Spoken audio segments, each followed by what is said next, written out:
साल 1998 फरवरी की 28 तारीख। 8 साल का सुरेश स्कूल की छुट्टी के बाद दौड़ता हुआ घर पहुंचता है। माँ उस दरवाजे पर इंतजार में खड़ी रहती थी। वो आज नहीं है, बल्कि सुरेश देखता है कि दरवाज़ा अंदर से बंद है।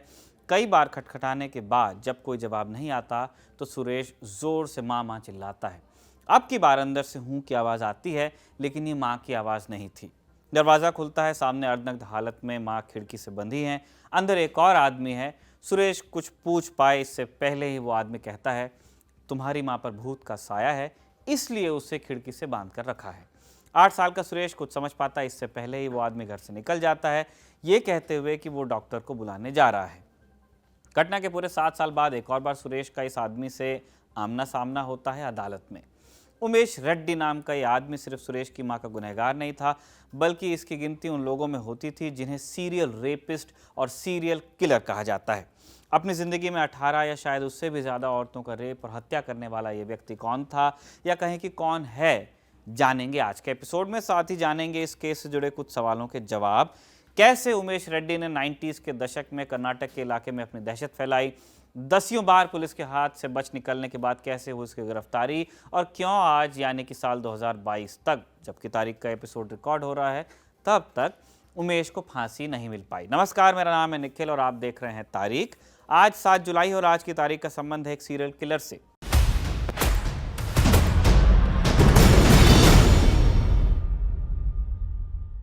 नब्बे के दशक में कर्नाटक में उमेश रेड्डी का ऐसा हाहाकार था कि उसे एक स्पेशल नाम मिला, जैक द रिपर। मूल रूप से ये नाम 19वीं सदी में लंदन में सक्रिय एक सीरियल किलर का था, जिसकी कभी पहचान नहीं हो पाई। रिपर की तरह ही उमेश खूंखार हत्याएं करने के लिए कुख्यात था। एसीपी अब्दुल अजीम ने उमेश को पहली बार पकड़ा था। इंडियन एक्सप्रेस की एक रिपोर्ट में अजीम बताते हैं, उमेश का खौफ कुछ ऐसा था कि उसके जैसा दिखने वाला कोई भी व्यक्ति दिख जाए तो उनके पुलिस स्टेशन की घंटियां घनघना उठती थीं। उमेश रेड्डी उर्फ राजुलू उर्फ रमेश उर्फ वेंकटेश की पैदाइश साल 1969 में कर्नाटक के चित्रदुर्ग जिले में हुई थी। चित्रदुर्गा भी कहते हैं। इसके आगे उमेश की ज़िंदगी को लेकर कुछ साफ साफ जानकारी मिलती नहीं है, सिवाय इसके कि उसने सीआरपीएफ की नौकरी ज्वाइन की थी और उसकी पहली पोस्टिंग जम्मू कश्मीर में हुई थी। यहाँ कमांडेंट हाउस में गार्ड की ड्यूटी करने के दौरान उसने अपना पहला गुनाह किया। कमांडेंट की बेटी के रेप के प्रयास के चलते उसे गिरफ्तार किया गया, लेकिन वो किसी तरह भागकर वापस कर्नाटका आ गया। इसके बाद 1996 में उसकी नौकरी डिस्ट्रिक्ट आर्म्ड रिजर्व डीआर में लगी। जाहिर था कि भर्ती के दौरान बैकग्राउंड चेक में गलती हुई थी। द हिंदू अखबार की एक रिपोर्ट के अनुसार उमेश अपने शिकार को चुनने के लिए काफ़ी प्लानिंग करता। वो सुबह 11 बजे से लेकर शाम 3 बजे के बीच, जब घर में कोई और न होता, तब घर की अकेली गृहिणियों को शिकार बनाता था। अक्सर घर में घुसने के लिए वो पानी मांगने या पता पूछने का बहाना बनाता था। इसके बाद चाकू की नोक पर वो औरतों का रेप करता और फिर उनकी हत्या कर डालता। कई वारदातों में उसने मृत शरीर के साथ भी रेप किया था।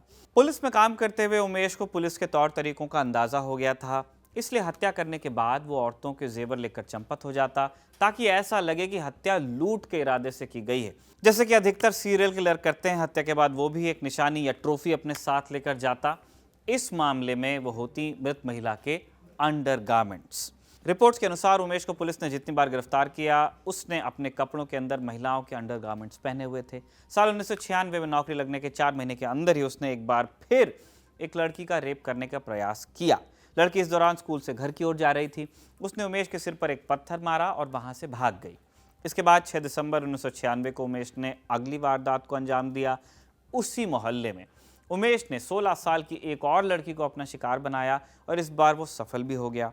इत्तेफाक ऐसा बना कि अगले साल रिपब्लिक डे की परेड के दौरान उस लड़की ने उमेश को पहचान लिया। लड़की की शिकायत पर उमेश को गिरफ्तार कर नौकरी से बर्खास्त किया गया। कोर्ट के आदेश के तहत उमेश को बेल्लारी जेल में ट्रांसफर किया जा रहा था, जिस दौरान वो चकमा देकर भाग निकला। इसके बाद उसने बेंगलुरु में एक इनकम टैक्स ऑफिसर की पत्नी की हत्या को अंजाम दिया। इसके अलावा उसने अहमदाबाद और बड़ौदा में 3 और लड़कियों को अपना निशाना बनाया। उमेश की आखिरी गिरफ्तारी आज ही के दिन यानी कि 7 जुलाई 1997 को हुई थी।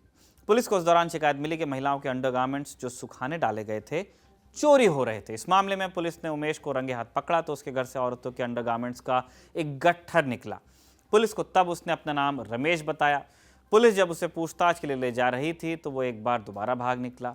पुलिस ने अपनी इस लापरवाही को दबाने की कोशिश की, लेकिन तब उमेश के पिता ने खुद इस मामले में हाईकोर्ट में एक पिटीशन डाली। तब जाकर 2 पुलिस वालों को बर्खास्त कर रमेश के नाम एक लुकआउट नोटिस जारी किया गया। पुलिस के कैद से भागकर उमेश लगातार हत्याओं को अंजाम देता रहा। 28 फरवरी 1998 को उसने जयश्री सुब्बैया नाम की एक औरत को उसके घर में रेप किया, पहले उसका और फिर उसको मार डाला। ये वही केस है जिसके बारे में हमने आपको शुरुआत में बताया था। इस वारदात के कुछ ही दिनों बाद उमेश ने एक और औरत के रेप की कोशिश की, लेकिन इस बार औरत ने हल्ला मचा दिया और भागने के चक्कर में उमेश ने पहली मंजिल से नीचे छलांग लगा दी। इस चक्कर में उमेश का पैर मुड़ गया और पड़ोसियों ने उसे पकड़कर पुलिस के हवाले कर दिया। 1999 में उमेश एक बार फिर पुलिस के कैद से भागने में सफल हुआ। उसे दोबारा पकड़ा गया। इसके बाद साल 2002 में उसने एक और बार भागने में सफलता हासिल की। एक दूसरे मामले में पुलिस उसे बस से बेल्लारी से बेंगलुरु ले जा रही थी। टाइम्स ऑफ इंडिया की रिपोर्ट के अनुसार उसे बस से ले जाया जा रहा था जब उसने साथ चल रहे पुलिस वालों को शराब और चिकन खिलाकर दोस्ती कर ली। इसके बाद बस एक ढाबे पर रुकी। यहाँ उसने पेशाब का बहाना बनाकर पुलिस से हथकड़ी खोलने को कहा और फरार हो गया। अगले 2 महीनों में उमेश ने पुणे सहित आसपास के इलाकों में 3 लड़कियों का रेप कर उनकी हत्या की। 17 मई 2002 को उमेश एक बार फिर पुलिस के हाथ लगा। उस दिन उमेश एक ट्रेन पकड़कर बेंगलुरु पहुंचा था।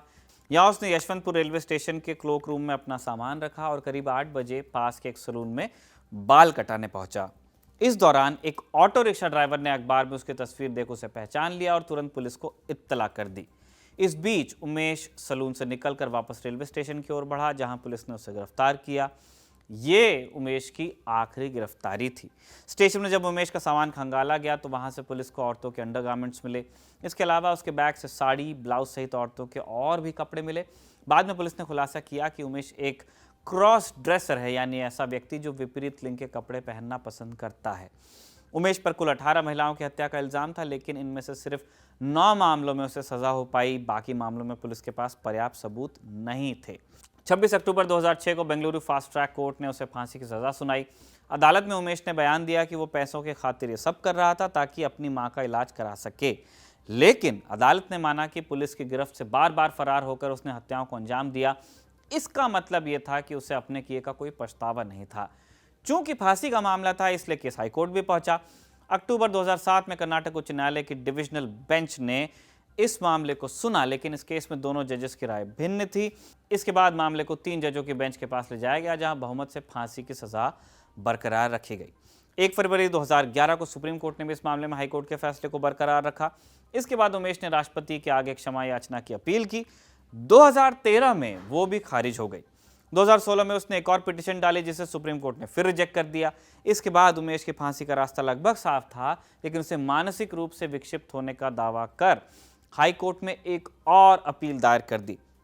सितंबर 2021 में इसे भी रद्द कर दिया गया। अब आपके मन में एक सवाल उठ सकता है कि उमेश को इतनी बार कोर्ट जाने का मौका क्यों मिल रहा है? तो इसके पीछे कानून और न्याय की मूल अवधारणा है। आमतौर पर न्याय का अर्थ बदला लेने से ले लिया जाता है, लोगों की समझ वैसी है, लेकिन कानून और सजा का सिस्टम इसलिए नहीं बनाया गया कि मुजरिम से बदला लिया जा सके। सजा का प्रावधान इसलिए बनाया गया है ताकि अपराधी सजा के दौरान खुद में बदलाव और सुधार लाकर दोबारा समाज में लौट सके। Anup Surendranath national law school Delhi में सेंटर ऑन डेथ पेनल्टी के डायरेक्टर हैं। द न्यूज़ मिनट से हुई एक बातचीत में अनूप बताते हैं, हम उनको कोट कर रहे हैं यहाँ। मृत्युदंड के बारे में एक बात जो गलत समझी जाती है वो ये है कि इसमें सजा का फैसला कृत्य की विभत्सता के आधार पर तय होता है, जबकि ऐसा नहीं है। फांसी के केस में राज्य को अदालत के सामने ये साबित करना होता है कि मुजरिम में बदलाव या सुधार की कोई गुंजाइश नहीं बची है। बहरहाल वर्तमान यानी साल 2022 में उमेश की अपील सर्वोच्च न्यायालय में लंबित है और अदालत के फैसले के बाद ही उसे फांसी होगी या नहीं होगी। आज के एपिसोड में बस इतना ही। अब आपसे मिलेंगे तारीख के अगले एपिसोड में। तारीख के इस एपिसोड को लिखा था हमारे साथी कमल ने और कैमरे पर रिकॉर्ड किया था हमारे दोस्त विजय ने। देखते रहिए दी लल्लन टॉप।